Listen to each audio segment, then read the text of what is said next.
एक तरफ एक खबर आती है कि 1,000 करोड़ रुपए धामी सरकार द्वारा मीडिया विज्ञापन, सरकार के प्रचार प्रसार और सरकार के चेहरा चमकाने के लिए तकरीबन 1,000 करोड़ रुपए लगाए गए। ये बात मैं इसलिए कह रहा हूं क्योंकि ठीक दूसरी तरफ एक खबर और आती है जहां पर एक जिला अस्पताल में टॉर्च की रोशनी से मरीजों का इलाज कराया जाता है।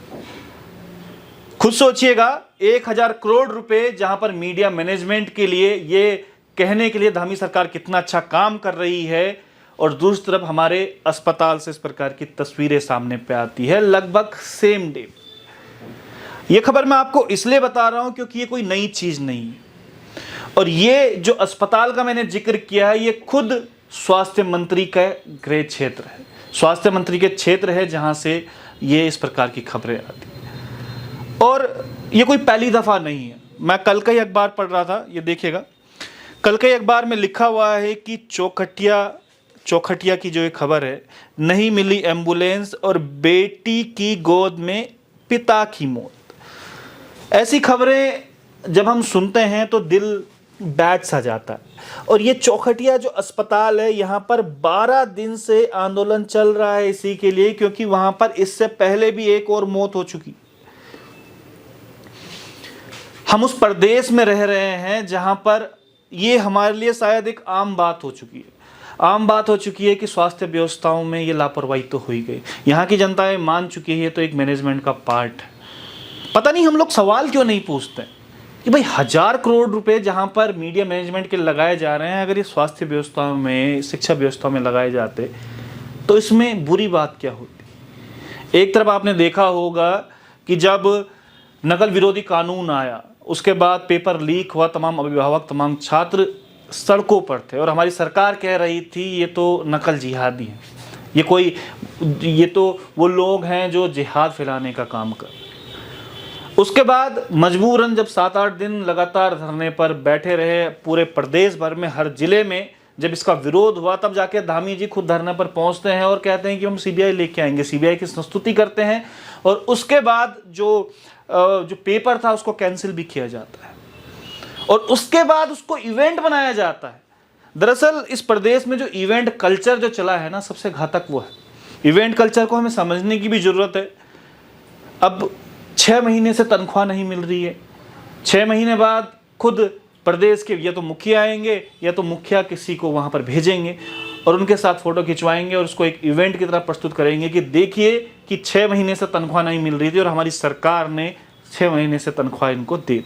उसको एक इवेंट बना दिया जाता है। फिर अगले दिन अखबारों में हेडलाइन छपती है जहां पर या तो धामी जी की तस्वीरें दिखाई जाती हैं फोटो खिंचवाते हुए कि देखिए ये नियुक्ति पत्र बांट रहे हैं, ये 6 महीने से तनख्वाह नहीं जो मिल नहीं पा रही थी उसको धामी जी ने देखिए एक ही दिन में आकर किस प्रकार से तनख्वाह दी।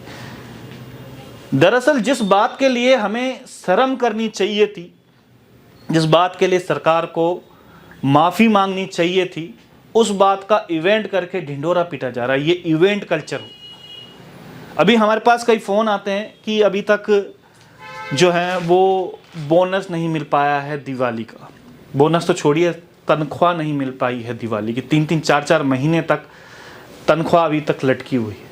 और दूसरी तरफ वहाँ पर जब इस प्रकार की खबरें आती हैं कि 1,000 करोड़ रुपए से ऊपर जो सरकार है अपने मेकओवर के लिए, अपना चेहरा चमकाने के लिए, मीडिया मैनेजमेंट करने के लिए दे रही है, तो बड़ा दुख होता है इस बात को लेकर कि एक तरफ जहां पर इस प्रकार की खबरें आती हैं कि उत्तराखंड में जो सरकारी शिक्षा है सबसे गौण अवस्था में। ये मैं नहीं कह रहा हूँ, ये आप कैग की रिपोर्ट आप उठा के देखिएगा कुछ सालों की।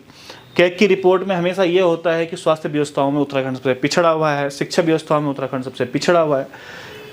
मतलब खुद सोचिएगा, एक तरफ जहाँ पर देहरादून में जहाँ हम लोग बैठे हुए हैं, जो राजधानी इसको कहा जाता है, इसको कहा जाता है कि पूरे भारत में सबसे बेस्ट स्कूलिंग यहाँ पर है, और दूसरी तरफ इसका दूसरा पहलू आप देखिएगा, पूरे भारत में सबसे बेकार स्कूलिंग भी यहाँ पर उत्तराखंड में।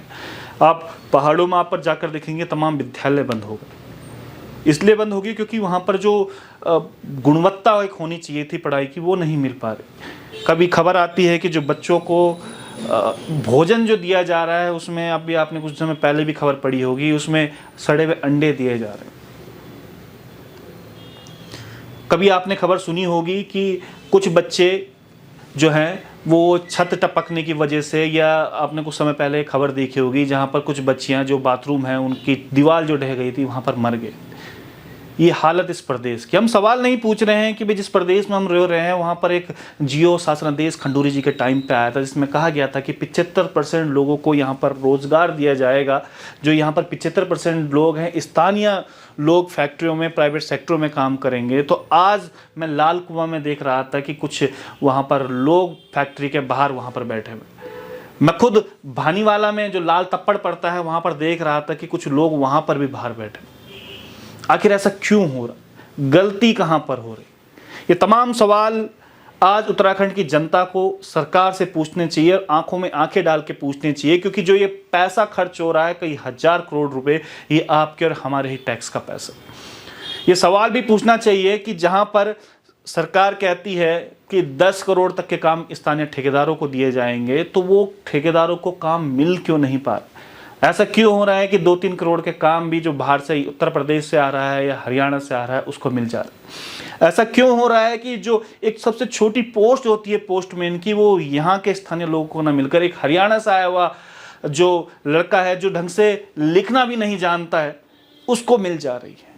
जो हमारे हक हकूक की लड़ाई है वो हमें ना मिलकर किसी और को दे दी जा रही है। आज ये सवाल शायद उत्तराखंड की जनता को सरकार से पूछने बहुत ज़रूरी है, क्योंकि ये सरकार हमने चुनी है, हमारे द्वारा ही ये सब सरकारें चुनी गई। इन्होंने बड़े बड़े वादे, जिस समय चुनाव आते हैं तो मैनिफेस्टो में आप देखिएगा, उनका मैनिफेस्टो उठा के देखिएगा। मैं तो खुद अभी जो कोटद्वार के विधायक हैं रितु खंडूरी, उनका मैनिफेस्टो देख रहा था। आपको लगेगा कि क्या मैनिफेस्टो में क्या कुछ लिखा हुआ है, तो कोटद्वार को जिला बनाने की भी बात उसमें कर रही थी। लेकिन हकीकत में जब आज तो विधानसभा अध्यक्ष हैं, उनके मुंह से एक शब्द तक नहीं निकल रहा।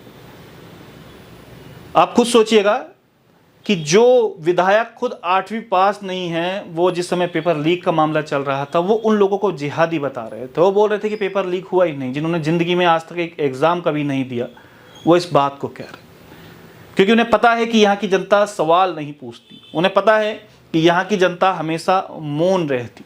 लेकिन अब शायद आगे अगर मौन रहे तो यही आलम होगा जो आज तमाम खबरों में हमें कम से कम देखने को मिल रहा है। लेकिन कुछ समय बाद अगर यही आलम रहा तो शायद मीडिया भी नहीं बोल पाएगा। हम जैसे लोग जो आवाज़ उठा पाते हैं वो नहीं बोल पाएंगे, क्योंकि हमने राजीव को देखा है, राजीव को रिपोर्टिंग करते हुए देखा है, और ये भी हमने देखा है कि किस प्रकार से उसके बाद राजीव की लाश मिलती।